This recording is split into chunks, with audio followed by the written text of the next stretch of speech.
Shalom Bapak Ibu, Saudara-saudari terkasih di dalam Tuhan Yesus Kristus. Saat ini kita mau datang sama-sama ke hadirat Tuhan. Walau kita beribadah di rumah kita masing-masing, tapi kita harus tetap semangat. Kita harus mau untuk menyenangkan hati Tuhan sore hari ini.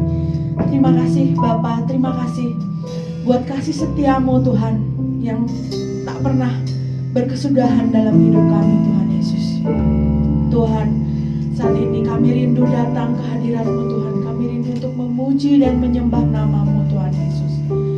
Bapa, kami serahkan malam hari ini ibadah kami hanya di dalam nama Tuhan Yesus. Haleluya. Amin.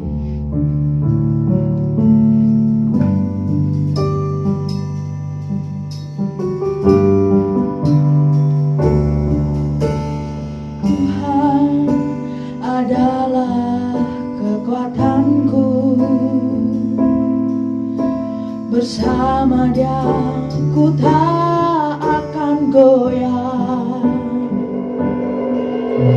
Ku kan terbang tinggi bagai Raja Wali, melakukan perbuatan yang besar.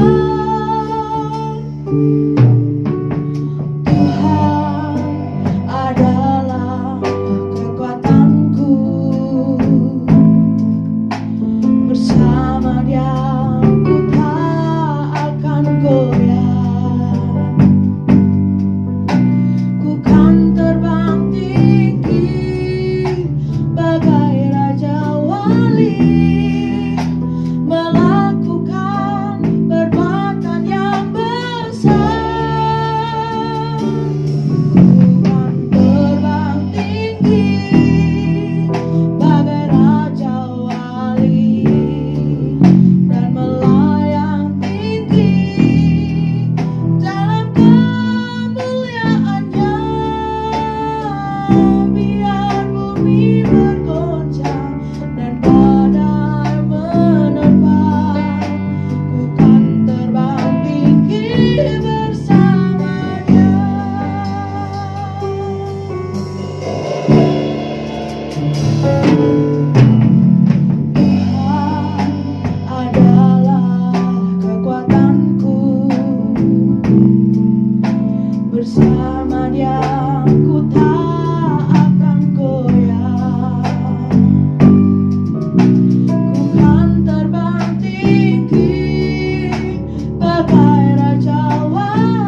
Punya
Haleluya Yesus, terima kasih Tuhan. Kami siap untuk memuji nama-Mu Tuhan. Haleluya. Amin. Mari kita memuji Tuhan dengan lebih semangat lagi Bapak Ibu, saudara-saudari yang terkasih dalam Tuhan. Karena Allah sanggup melakukan segala perkara di luar dugaan kita. Amin.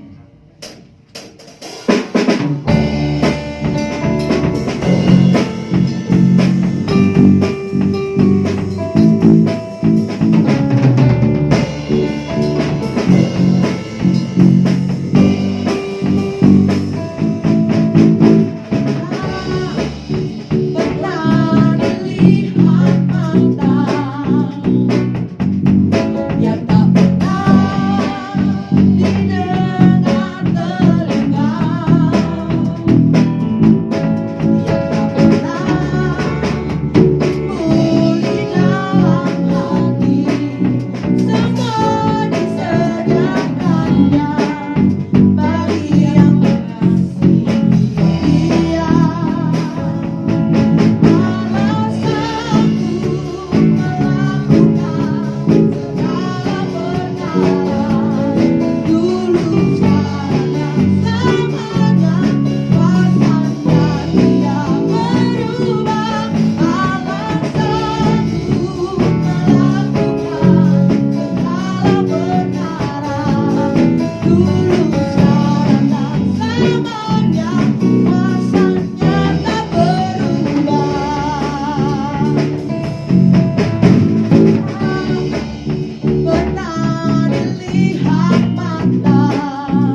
Haleluya, haleluya. Puji nama Tuhan. Mari kita siapkan hati kita, kita mau dengar sabda firman Tuhan malam hari ini. Karena bagi Tuhan gak ada yang mustahil. Amin. Bapak Ibu saudara-saudara sekalian, kita percaya walaupun kita dalam badai saat ini, tapi kita percaya Tuhan Yesus selalu beserta kita.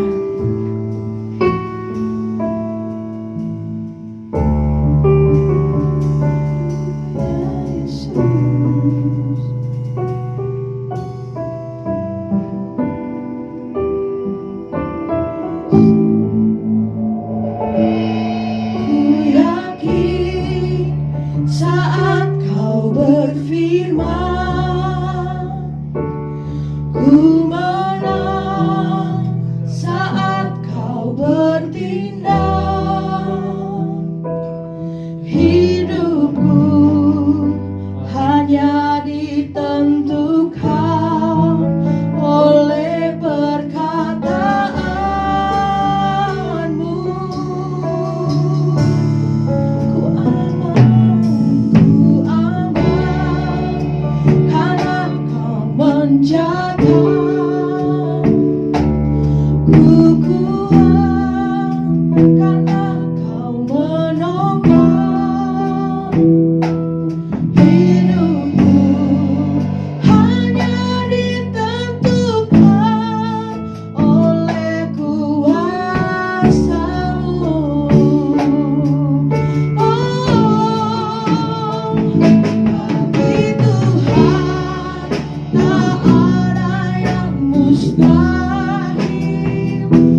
tersebut boleh bertumbuh dan menghasilkan buah yang baik Tuhan pada setiap kami Tuhan Yesus.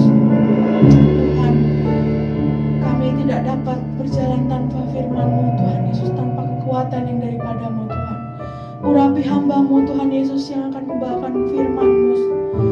Biarlah apa yang disampaikan oleh beliau Tuhan itu benar-benar Engkau yang menyampaikannya Tuhan Yesus.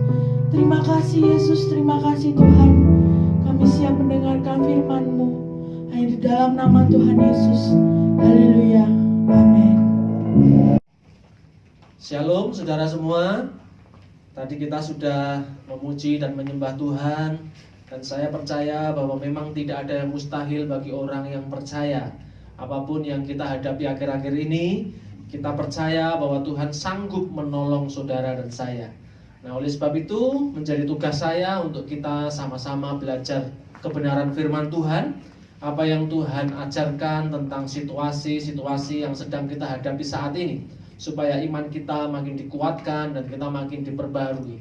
Baik, Bapak Ibu sekalian, kalau kita menyikapi kejadian akhir-akhir ini, tentunya banyak orang mengalami ketakutan, mengalami kekhawatiran, dan ini semua membuat orang-orang panik. Mereka jadi tidak produktif. Memang ada himbauan dari pemerintah dan kita harus taat, tetapi ada bagian kita sebagai anak-anak Tuhan yang harus kita lakukan. Sekarang apa yang menjadi bagian saudara dan saya untuk menyikapi keadaan ini? Apa kata firman Tuhan tentang kejadian yang terjadi pada akhir-akhir ini, terutama menyangkut virus corona dan akibat yang ditimbulkannya? Baik, yang pertama kita akan melihat satu kebenaran firman Tuhan yang mengatakan jangan kecut dan tawar hati. Jangan kecut dan tawar hati. Tentu kita semua tidak menyangka bahwa penularan virus ini begitu cepat. Beberapa orang mengatakan bahwa ini terjadi di Cina, jauh dari Indonesia. Masa bisa sampai ke Indonesia? Ada juga yang mengatakan di Cina suhunya dingin, sementara di Indonesia suhunya panas. Virus ini tidak bisa bertahan di suhu panas. Tetapi saudara, kita lihat semua bahwa akhirnya Indonesia juga kena juga, saudara. Dan kita akan membaca satu kebenaran firman Tuhan, apa yang terjadi. Yosua 1 ayat yang ke-9 dikatakan seperti ini. Bukankah telah kuperintahkan kepadamu, kuatkan dan teguhkanlah hatimu, jangan kecut dan tawar hati, sebab Tuhan Allahmu menyertai engkau kemanapun engkau pergi. Saudara, mengapa Tuhan menyampaikan firman Tuhan ini kepada Yosua sebelum masuk tanah perjanjian? Sebab untuk mencapai satu tujuan itu diperlukan satu ketetapan hati. Tanpa ketetapan hati dan kekuatan, jika hati kita tawar, tentu kita akan menjadi loyo. Kita tidak akan kuat menghadapi kehidupan ini. Dan saudaraku yang dikasihi Tuhan, seperti seorang petinju, ya mungkin Bapak Ibu sekalian pernah melihat pertandingan tinju. Ketika mereka akan bertanding, mereka akan diberikan support berupa kata-kata yang menguatkan, supaya mental pertandingan itu jadi kuat. Mentalnya diasah, supaya ketika mereka naik di atas ring, mereka bisa bertanding dengan baik, melakukan instruksi pelatih dengan baik. Coba bayangkan ketika petinju itu belum memasuki ring pertandingan. Tentu kita semua sudah tahu bahwa petinju itu akan kehilangan fokus dan sasaran. Tentu petinju itu yang seharusnya bisa memenangkan pertandingan dengan mudah akan menjadi kalah. Mengapa saudara? Semua karena ketakutan, semua karena tawar hati. Bahkan Alkitab mengatakan, jika kita tawar hati, maka kita akan memiliki kekuatan yang kecil. Oleh sebab itu pesan pertama ketika kita melihat kejadian yang terjadi di sekitar kita, yang pertama adalah jangan kecut dan tawar hati. Ingat saudara, jangan kecut dan tawar hati. Kita harus menguatkan kepercayaan kita kepada Tuhan. Kemudian yang kedua, Tetap arahkan fokus kepada Tuhan Yesus Kristus. Tetap arahkan fokus kepada Tuhan Yesus Kristus. Saudaraku, kita bisa belajar dari apa yang Daud lakukan. Pada saat Goliat, pahlawan orang Filistin itu menantang barisan Israel, Daud mengatakan seperti ini, saudara. Engkau mendatangi aku dengan pedang, lembing, dan tombak, tetapi aku mendatangi engkau dengan nama Tuhan. Dengan kata lain, saudara, lembing, tombak, pedang itu tidak membuat Daud takut. Itu tidak membuat Daud gentar, tetapi sebaliknya, Daud tetap menghadapi dengan nama Tuhan. Mungkin saat ini kita begitu takut, khawatir dengan yang namanya virus corona. Ya, mungkin kita ketakutan yang amat sangat sampai seharusnya kita tidak sakit jadi meriang-meriang, saudara. Ya, jadi meriang-meriang itu bisa dikatakan karena ketakutan, ya, karena ketakutan yang berlebihan. Nah, saat ini saya mau ingatkan kepada kita semua, mari kita lihat kepada Tuhan Yesus. Jangan lihat kepada corona, jangan lihat kepada penyakit yang begitu menakutkan. Tetapi mari kita lihat kepada Yesus. Ketika kita lihat kepada Yesus, percaya saudara bahwa dengan tangan yang ajaib itu akan membebaskan saudara dan saya. Ada satu kebenaran firman Tuhan dikatakan seperti ini, saudara. Dalam 2 Tawarik 20 ayat 12, ya Allah kami, tidakkah engkau akan menghukum mereka, karena kami tidak mempunyai kekuatan untuk menghadapi laskar yang besar ini yang datang menyerang kami. Kami tidak tahu apa yang harus kami lakukan, tetapi mata kami tertuju kepadamu. Saudaraku, waktu itu pasukan dari bangsa Israel dikepung, ya, dikepung, dan sehingga tidak ada tempat, ya, tidak ada tempat bagi mereka untuk berlindung. Mereka dikepung dengan beberapa pasukan sampai dikatakan bahwa bagaimana kami harus menghadapi laskar yang besar ini. Lalu dengan rendah hati akhirnya mereka mencari Tuhan. Mereka mencari Tuhan. Dikatakan dalam ayat yang berikutnya bahwa semua berdiri di hadapan Tuhan, ya, keluarga mereka semuanya mencari Tuhan. Mari saudaraku, mari kita arahkan hidup kita kepada Tuhan Yesus. Ketika saudara dan saya mengarahkan hidup kita kepada Tuhan Yesus, maka percayalah bahwa hidup kita pasti akan dipimpin, ya, oleh Tuhan dengan cara yang ajaib. Dan saudara lihat bahwa Tuhan berperang bagi umatnya, ya, Tuhan berperang bagi umatnya. Apa yang terjadi di 2 Tawarik tadi, dikatakan bahwa akhirnya Tuhan yang berperang ganti umatnya. Ya, kita hanya melihat saja, saudara. Percayalah bahwa akhir-akhir ini apa yang terjadi, kita tidak akan menang dengan cara kita, tetapi mari kita menang dengan cara Tuhan. Seperti Raja Yosafat yang mencari Tuhan, mari kita mencari Tuhan. Kemudian di ayatnya yang ke-13 dikatakan seperti ini, akan saya ulangi. Sementara itu seluruh Yehuda berdiri di hadapan Tuhan, dan segenap keluarga mereka dengan istri dan anak-anak mereka. Saudaraku, orang yang fokus kepada Tuhan pasti suka memuji dan menyembah Tuhan. Ketika kita fokus kepada harta benda, maka tentunya harta benda itu yang akan jadi pujaan kita, yang akan kita pikirkan setiap hari, yang akan kita pikirkan bagaimana supaya tidak dicuri. Tetapi mari kita arahkan fokus kita kepada fokus yang benar, yaitu kepada Tuhan Yesus, supaya setiap hari kita memikirkan Dia, kita merenungkan Dia. Dan saudara bisa lihat akhir dari ending dari cerita ini, bagaimana Tuhan menolong Yehuda, bagaimana Tuhan berperang. Sama saudara, akhir-akhir ini izinkan Tuhan yang berperang bagi saudara dan saya, bagi keluarga kita, bagi bangsa kita. Dan tidak ada tempat yang paling aman selain di dalam hadirat Tuhan.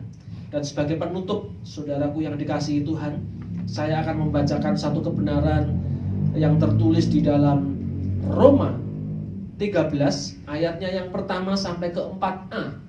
Saya akan bacakan bagi saudara sekalian. Tiap-tiap orang harus takluk kepada pemerintah yang di atasnya, sebab tidak ada pemerintah yang tidak berasal dari Allah. Dan pemerintah-pemerintah yang ada ditetapkan oleh Allah. Sebab itu barang siapa melawan pemerintah, ia melawan ketetapan Allah, dan siapa yang melakukannya, ia akan mendatangkan hukuman atas dirinya. Sebab jika seorang berbuat baik, ia tidak usah takut kepada pemerintah. Hanya jika ia berbuat jahat. Maukah kamu hidup tanpa takut terhadap pemerintah? Perbuatlah apa yang baik, dan kamu akan beroleh pujian daripadanya. Karena pemerintah adalah hamba Allah untuk kebaikanmu. Saran saya, tetap yang pertama, kita jangan kecut dan tawar hati. Kita arahkan fokus kepada Yesus, dan kita juga taat kepada pemerintah. Ketika pemerintah memberikan satu maklumat, larangan atau arahan, mari kita sama-sama kita patuhi, ya saudara, supaya kita menjadi anak-anak Tuhan yang menjadi berkat bagi yang lain. Mungkin itu yang bisa saya sampaikan. Dan sebelum kita akhiri, saya ingin mengajak para pemain musik untuk kita menyanyikan lagu bagi bangsa kita. Dan kita akan berdoa untuk bangsa dan negara kita. Kasih Tuhan Yesus.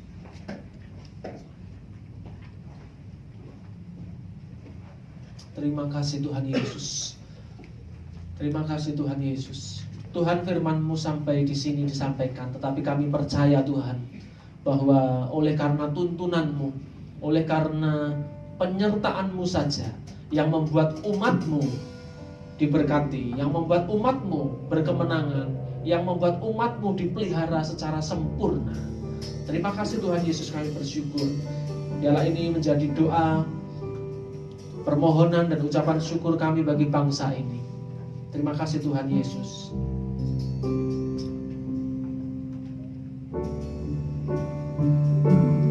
Bagi bangsa ini kami berdiri dan membawa doa kami kepadamu. Sesuatu yang besar pasti terjadi dan mengubahkan negeri kami. Hanya nama-Mu Tuhan ditinggikan atas seluruh bumi. Katakan bersama-sama, terima kasih Tuhan. Bagi bangsa ini kami berdiri dan membawa doa kami kepadamu. Sesuatu yang besar terjadi dan mengubahkan negeri kami. Hanya nama-Mu Tuhan ditinggikan atas seluruh bumi. Katakan hanya nama-Mu, Hanya nama-Mu Tuhan ditinggikan atas seluruh bumi. sekali lagi dengan iman mari kita katakan, Hanya nama-Mu Tuhan ditinggikan atas seluruh bumi. mari kita berdoa untuk bangsa kita. Tuhan Yesus, kami menyerahkan bangsa ini ke dalam tangan-Mu. Biarlah mata-Mu tertuju atas bangsa kami Indonesia Tuhan.